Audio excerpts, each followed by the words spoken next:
These are the most played board games in the world! In this video, we're gonna tell you the most played board games in the world. We're gonna play a little game. We're here all about board games and games in general. You will have to pick games, rank them in top 10 in order you think they are the most played ones. And you will play along. So you will rank them, and at the end of the video, I will tell you how good you did and how well you did, alright? 2 points for each game in the correct place. 1 if it's down or up by 1, and 0 points if it's not there. I'm quite sure I can get 0. We have to be honest, you know the I know most the played. most. Kind of spoiled it, unfortunately. Yeah, but we're not gonna tell you. Yeah. I'm gonna place it last. Let's go! Which game will you pick? How are these heavy games most played of the year? I took statistics from Board Game Geek. It's a gamer's site. Gamers will rank them. And I took them for the last 365 days. I'm gonna judge by myself. This is That's my never a good idea. Second most played game of all time, Magic the Gathering. So I'm gonna go number 3. Well, obviously my first thing is like, if it's small, if it's short, I mean, you're gonna have to play it a lot. Everybody in the world have heard about Magic the Gathering at this point. But what's it all about? Yeah, this is what it's all about. Right? Magic the Gathering is a collectible card game where each player plays a wizard that comes with his book of spells, and you're gonna be playing those spells and trying to kill the other wizard. Essentially, take 20 life points away. Spells that can do different kind of things. There are enchantments, and then there are artifacts and all kinds of things. Still, I think it's the most played collectible card game in the world at this point. It might switch around with Pokemon and Yu-Gi-Oh, but we don't see them on this list. Okay, let's move on. I'm gonna pick Disney Lorcana. So this is number 3. Right. That's gonna be number 5. Number 5. Okay. Disney Lorcana is another collectible card game that came out 2 years ago. A collectible card game fully in the Disney universe. It is way simpler, way cuter than Magic the Gathering, but maybe not as deep. If you don't know what collectible card game is, you have your base set. You later on can buy new cards and add to your decks and then build them before playing. And they come in booster packs, which is essentially random. That you don't know what you're gonna get. Most of the time you get bleh. A place you can throw away your money. Unlike the other games that you buy and don't play, right? No, I play my games. It's Really? it's your problem. I have nothing. You do play your games. Damn it. I'm gonna play on the Cult of the New. I'm gonna take for a shuffle and place it in number, what this was, 5? Yeah. 6, 7. Number 7. It's a simple tableau building game where you will play cards, and the unique thing this does, to play a card you have to pay with other cards. Which ones do you pay with? The most unique thing about this game is, let's say you play a tree, and then you can play cards on the right side of the tree, or the left side, or top or bottom. There's creatures or things that grow near the trees, and depending where you play them, they can score different points. So there's choices which cards to pay with and which cards to play. It's real nice, cute artwork, and I've played it quite a bit actually, and so do other people. Did you log your plays there? I did. Then it has to be there. Just No. so you would know, the most played game on this list is tagged 170,000 times. Impossible. Yeah, so did you tag this one close to there or? A bit less. Okay, a bit less. Okay. Yeah. But still should be there. Yeah. Okay, let's take the heat pedal to the metal. Heat Ready? pedal to the dash. Number 10. Number 10. So Heat Pedal to Metal is a racing game where each player is a little car that they're trying to go around the track twice. Sort of a deck builder, more of a like deck management game where you can shift gears, and if you shift more than one, or your engine overheats. And if it overheats too much, you might have pretty bad hands going forward and not play a lot of cards. You have to go fast. You want to go fast. But the faster you go, the closer the corner gets. And if you don't take the corner, again, you will shuffle bad cards into your deck, and most likely you won't be able to go that fast anymore. Let's move on. It has to be one of the crews. Which one? Which one indeed? No, you tell me. Can I have a tip? No, it's fine. I don't need tips. I'm a professional. It's gonna be the this one.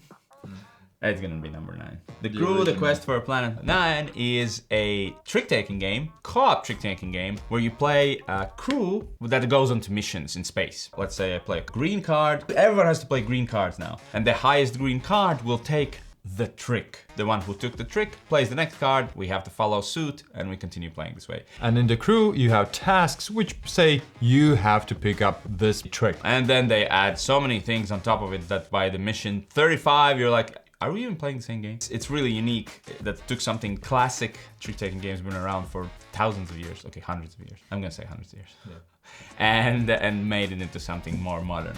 Clearly, it's one of the most played games in the world. Since I know one of the games in top 10, kind of makes me think about other games of that type. I still can't believe what is the most played game. You won't get any points for the first game, right? So the maximum you can get is 18 points. Yeah. So he's the final boss. If you get more points and defeat Giannis, which won't be that hard, let's be honest. Oh, it's already not going well? I don't know. Then you win? Write down in comments, did you win or not? I am going to go for something heavy this time. I'm gonna go for Spirit Island. Because a lot of people play it solo, and if you play games solo, it's much easier to get the gaming group together. It's not easy, it's easier. And also, if you're playing Spirit Island solo, you're most likely logging it in Board Game Geek. I'm gonna place it up here. Spirit Island is a co-op game where each player plays this god that is trying to protect the island from the invaders. And you cooperatively play out cards, and with these cards you can improve your presence, get stronger, defeat the bad guys and invaders, or instill fear so they just run away. Ah no, there are ghosts here. And they run away and now the island is yours. If you're not shying away from the truth like I am, you murder them, kill them, you know, they're all dead. Yeah. We only let few to get away to tell the others so they don't come back. It's a nice game. And this is really a big game. I wrote down so it's easier to follow along. This one. This is number 8. Marvel Champions is a not collectible card game. It's a living card game, but it's essentially the same thing. You do have new packs coming out all the time. You just know what you're gonna get. But it's a co-op card game where you play one of the Marvel Champions heroes, and you're trying to defeat the big baddie of that game. You will play cards to pay for cards. It has combos, wombos, and all kinds of cool things. And we have reviewed it and we quite liked it. It is also very soloable, and that's why I'm hoping a lot of players play it. I gotta put Terraform Mars in.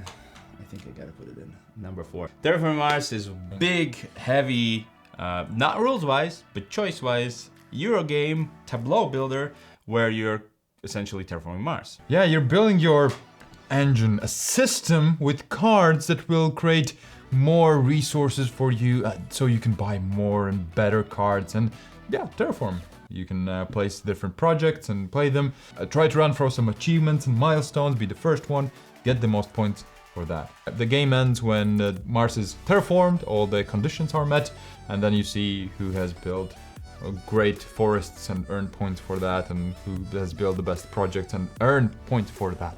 I'm gonna have to pick Carcassonne. It's a fairly quick game. I think it's very popular still as a family game. I really hope that people play it a lot. So Carcassonne number 2. Carcassonne is a tile laying game where you draw a tile, place the tile, and then you can place one of your little people on the tile to potentially score it later on. And it has like a bajillion expansions, and it's fairly quick if you play just the base game. And now I'm actually thinking I shouldn't have put it there, but what's on the board stays on the board. Anyway, last one, which I knew is, yes, it's unbelievable. What the hell? How can this be the most played game of the day? The news must be fake. In 365 days, 170,000 logged plays of Ark Noah. Ark Noah, for those who don't know, is a game about building a zoo and placing animals there in enclosures, as well as saving Earth. Except it's super heavy and it's a very thinky game, even though it sounds very cute. You have 5 action cards, but you have this line, and the farther it is on this line, the stronger that action is, but whenever you use it, it goes to the first spot, making other cards more powerful. Simple, pick one card. The most played board game logged on Board Game Geek, on average, has been played every day 465 times. Each day, somebody played it almost 500 times. We already spoiled this for you, so it's 0 points. It is 0 points. I knew that, and I still don't believe that. Carcassonne for you is 0 points. Damn it. The correct answer is Azul. I was thinking about that. It was between those two actually. Game where you just pick a pile of tiles and place them on your sheet and score points how will you pick? Yeah, it's a nice looking game. It's almost a family game. It is a family game. It seems to be very popular, clearly. Okay. The next one, Magic the Gathering, you get a whopping 0 points. Okay, if I get 2 points through all those, I'm gonna do that. Whoa, how low the expectations now are, huh? What is in the top 3 is Wingspan. Wingspan is a game where you build an aviary and these birds will gather resources. Yeah. On your turn, you can pick an action to play a bird. You can make them lay eggs. You heard me right. You make them lay an egg.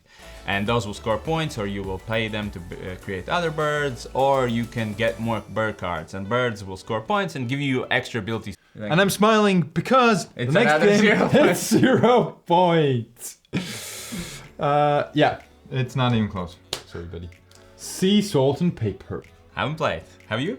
No, I haven't played, but I know it's a card game. on your turn, you can play cards that have some superpower and exchange cards. Or you can say, I will stop the round. Each round, everybody will score points based on the cards in their hands. So you have to catch the right moment where you have more points in your hand than others. Yeah, I haven't played it, unfortunately.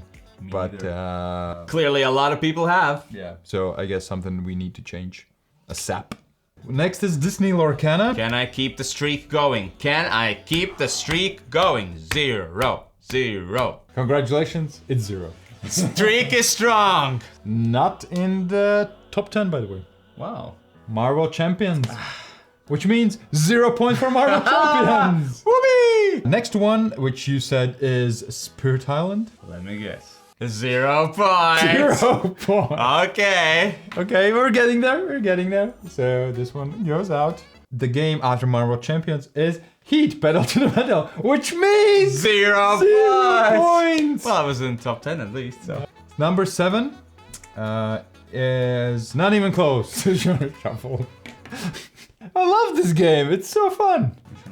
Cascadia. A lot of people playing Cascadia.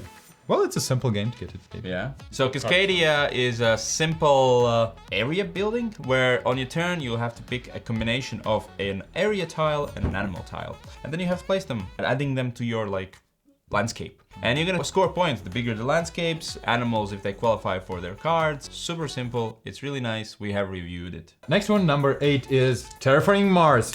Back to the top 10. It was there. So Okay. your last chance. Last chance to get points. It's 0 points. Yeah. That's 0. But what are the chances you're not getting even 1 point? Next one is Can't Stop. What? A lot of people playing Can't Stop. I like Can't Stop. Quite a bit. Well, and it's a simple game, so it kind of makes sense it's there. I know it doesn't make sense, and Terraforming Mars doesn't make sense. But you have to think about it, the people logging the plays. Of course. So that's the difference. They usually will play heavier Euro games. The last one, the 10th place, Seven Wonders Duel. is exactly that. Oh! That's 0 points. Bah. 1 versus 1 game, where you're building wonder-ish things. Yeah. Well, yeah, I'm kind of... You're shocked. Okay. So at your turn, you basically pick a card. It has an interesting open drafting system where you have cards covering a little bit of other cards, and you can't pick the card that's being covered until the card covering it is taken. I really want that card, but then if I take it, you can get one of those two it was covering. You can win by gathering military cards, you can score victory points if we get to the end of the game, or if somebody collects enough science cards, it also game ends. Still, a lot of people do play it. So this is the top 10 most played games in the last year. As logged in Board Game Geek. Tell us, what were your score? And if you want to know the order of the 11 to 20, become our supporter because we create a new video each month just for them. And this month, we're gonna make that list. We're gonna torture Jans a bit more. Let's see if I can Who get does not a want point. to see this face humiliated? No, I'm gonna get at least 1 point. Watch me. Watch me! Well, it's much easier now. Well, Okay. Still 1 point minimum. Okay, let's do it. Bye. Oh.